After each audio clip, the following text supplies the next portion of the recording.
सभी को नमस्कार। तो आज हम कक्षा 6 के अध्याय 3 से शुरुआत करने जा रहे हैं। हम दो अध्याय कक्षा 6 के पढ़ चुके हैं। पहला था राजस्थान एक परिचय, दूसरा पढ़ा था राजस्थान का इतिहास। आज हम तीसरा अध्याय पढ़ने जा रहे हैं जो है इतिहास जानने के स्रोत। तो चलिए शुरुआत करते हैं। प्राचीन समय के इतिहास के अध्ययन से हमें सभ्यता के क्रमिक विकास का ज्ञान होता है। इतिहास जानने के अनेक स्रोत हैं जिन्हें मुख्य दो भागों में विभक्त किया गया है। वो है पुरातात्विक एवं साहित्यिक स्रोत। तो देखिए कौन कौन से दो स्रोत हैं इतिहास जानने की। वो है पुरातात्विक एवं साहित्यिक स्रोत। पुरातात्विक स्रोत कौन से हैं? पुरातात्विक स्रोत हो गए जैसे सिक्के, अभिलेख।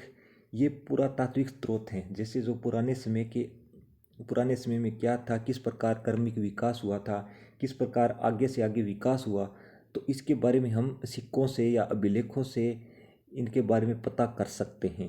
दूसरा है साहित्यिक स्रोत। साहित्यिक स्रोतों में ग्रंथ, रचनाएं आ गई। पहले राजा महाराजाओं के समय जो उनके साथ कवि रहते थे या जो कोई लेखक थे, वो पहले अपनी रचनाएं लिखते थे। तो उन साहित्यिक स्रोतों से भी हमें इतिहास की जानकारी प्राप्त होती है। तो पुरातात्विक स्रोत प्राचीन काल के वे अवशेष जिनसे हमें स्थान एवं घटनाओं के संदर्भों को समझने में सहयोग मिलता है, उन्हें पुरातात्विक स्रोत कहते हैं। यानी जो पुरानी घटनाएं हैं उनके संदर्भों को समझने में सहयोग एवं सहायता मिलती है, उन्हें क्या कहा जाता है? पुरातात्विक स्रोत। ऐसे स्रोतों में अभिलेख अभिलेख हो गया, मुद्रा हो गई, स्मारक हो गए, कलाकृतियाँ, उत्खनन से प्राप्त सामग्री शामिल है। यानी पहले सभ्यता हुई थी, उनसे उत्खनन से जो प्राप्त होती है, जो कोई सामग्री प्राप्त होती है, तो उनसे भी हम पता लगा सकते हैं। इनसे तत्कालीन जनजीवन को समझा जा सकता है। यानी इससे हम उस जीवन का पता लगा सकते हैं, यानी पहले किस प्रकार जीवन यापन किया जाता था।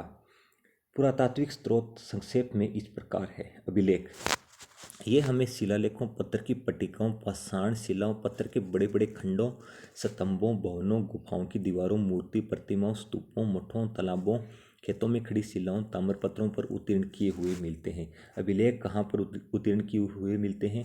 तो ये हमें मिलते हैं पाषाण शिलाओं, स्तंभों, गुफाओं की दीवारों, मूर्ति प्रतिमाओं, स्तूपों, मठों, तालाबों, खेतों में बड़ी बड़ी शिलाओं पर उत्तीर्ण किए हुए मिलते हैं। अभिलेख यानी जो प्राचीन समय में जो किले हैं उन पर भी आपको मिल जाएंगे, यानी इतिहास के बारे में लिखा हुआ मिल जाएगा। यानी कब यहाँ का राजा कौन था, कब किसने क्या बनवाया, तो इसके बारे में हम अभिलेख से पता कर सकते हैं। दूसरा है अभिलेखों की उपयोगिता।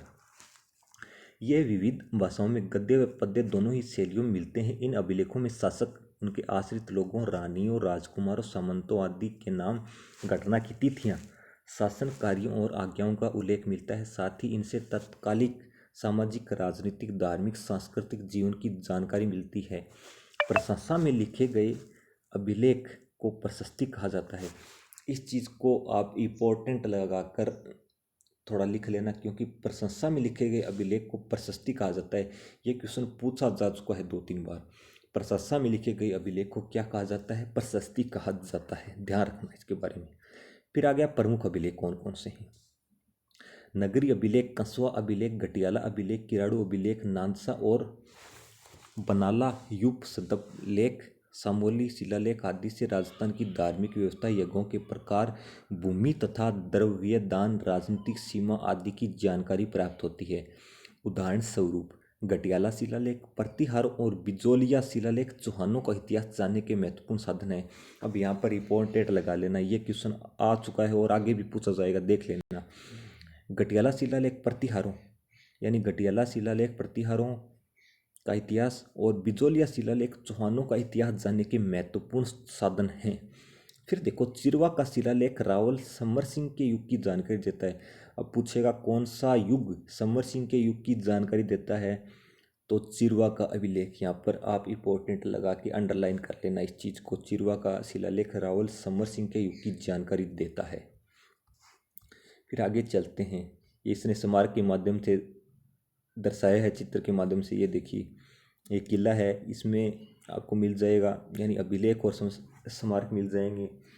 तो उससे हम इतिहास का पता लगा सकते हैं, यानी कब का है, किस राजा ने बनवाया था। चलिए आगे। स्मारक। राजस्थान के विभिन्न स्मारकों में दुर्ग प्रमुख हैं। इनमें चित्तौड़, जालौर, गागरोन, रणथंभौर, आमेर, मेहरानगढ़, तारागढ़, कुंभलगढ़ आदि दुर्ग महत्वपूर्ण हैं। इनके अलावा भवन, राजप्रसाद, सार्वजनिक भवन, स्नानागार, जन साधारण के घर, विहार, मठ, चैत्य, स्तूप, मंदिर, समाधि, बावड़ी, कूप आदि भी स्मारक हैं।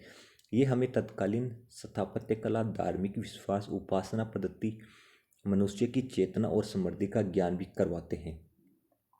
फिर आगे मुद्राएं। मुद्राओं अथवा सिक्कों, छापों या प्रतीकों से किसी भी काल विशेष की राजनीतिक, धार्मिक, आर्थिक स्थिति का पता चलता है। मुद्राओं पर अंकित चिन्ह है, भाषा, लिपि, सन, संवत, नाम सहित धातु की शुद्धता, नाप तोल आदि से हम उस राज्य, उस समय की समृद्धि आदि का ज्ञान होता है। सिक्के राज्य व शासक की शक्ति के सूचक भी हैं। क्या है? सिक्के राज्य व शासक की शक्ति के सूचक भी हैं। आहड़, बेराट, रंगमहल, सांबर, ये है सिक्के। प्राचीन काल में किस प्रकार के सिक्के प्रचलित थे, तो उनमें ये देखो, आप इनके माध्यम से देख सकते हैं कि किस प्रकार के सिक्के थे और किस प्रकार उनके ऊपर ये दर्शाया गया, सन भी दर्शाया गया है और ऊपर राजा या महाराजा या उसके किलों का ऊपर चित्र बना हुआ था। सुखाड़ियों के उत्खनन से प्राप्त सिक्कों और मुद्राओं से क्षत्रपों, मालव, चौहानों, गुहिल आदि वंशों के काल के राज्य शासन अधिकृत सीमा के बारे में जानकारी उपलब्ध होती है। फिर आ गया बर्तन और कलाकृतियाँ। उत्खनन से हमें तत्कालीन बर्तन आदि कलाकृतियाँ प्राप्त हुई है। कलाकारी में बर्तनों पर चित्रण, खंभों पर खुदाई, किवाड़ों व गवाक्स की कारीगरी आदि भी देखने में आती है। हमें ऐसे बर्तन भी प्राप्त होते हैं जिनकी बनावट, पॉलिश, रंग आदि उस काल की उत्कृष्ट कला को दर्शाते हैं। यानी बनावट, पॉलिश और रंग उस काल की उत्कृष्ट कला को, यानी वो सर्वश्रेष्ठ कला थी। राजस्थान के अनेक स्थानों से उत्खनन में प्राप्त मर्दभांड, प्याले, रकाबियाँ, धूपात्र, दीपक आदि से हम पूर्वजों के कला कौशल को सहज ही समझ सकते हैं। गणेश्वर, नीम का थाना, सीकर की ताम्र संस्कृति के अवशेष, जोधपुरा, जयपुर एवं नोहे भरतपुर से प्राप्त काले एवं लाल मर्दभांड, आहड़ व गिलूण से प्राप्त प्रशस्तर, फलक आदि में कला कौशल देखा जा सकता है। तो गणेश्वर पहले नीम का थाना में शामिल हुआ था, लेकिन नीम का थाना को एक बार जिला बनाया गया था और वो बाद में वापस हटा दिया गया था। तो ये नीम का थाना तहसील सीकर में है, ठीक है, गणेश्वर सभ्यता। फिर आ गया ताम्रपत्र। तांबे के छोटे बड़े पत्थरों पर खोदे गए लेखों को ताम्रपत्र कहा जाता है। दान पुण्य से संबंधित होने से इन्हें दानपत्र भी कहा जाता है। इनसे हमें शासक, काल, भाषा, पर्व, धर्म, भूमि के प्रकार, नापतोल, दान के प्रकार आदि का पता चलता है। ये थे ताम्रपत्र, इस प्रकार इनमें लिखा जाता था। फिर आ गया साहित्यिक स्रोत। हमने पुरातात्विक स्रोत पढ़ लिए सारे, किस प्रकार सिक्के, अभिलेख, बर्तनों और कलाकृतियों के माध्यम से हम उस काल की घटनाओं का पता लगा सकते हैं। फिर आ गया साहित्यिक स्रोत। इतिहास जानने में साहित्य की भूमिका बहुत महत्वपूर्ण है। संस्कृत, हिंदी, राजस्थानी, उर्दू, फारसी में लिखा साहित्य प्रचुरता के साथ मिलता है। राजस्थान के प्राचीन इतिहास को जानने में वेद पुराण, रामायण, महाभारत, बौद्ध एवं जैन ग्रंथों से सहायता मिलती है। अब यहाँ से आप इम्पोर्टेंट के रूप में अंडरलाइन कर लेना, क्योंकि यहाँ से क्वेश्चन पूछा ही पूछा जाता है और पूछे गए हैं।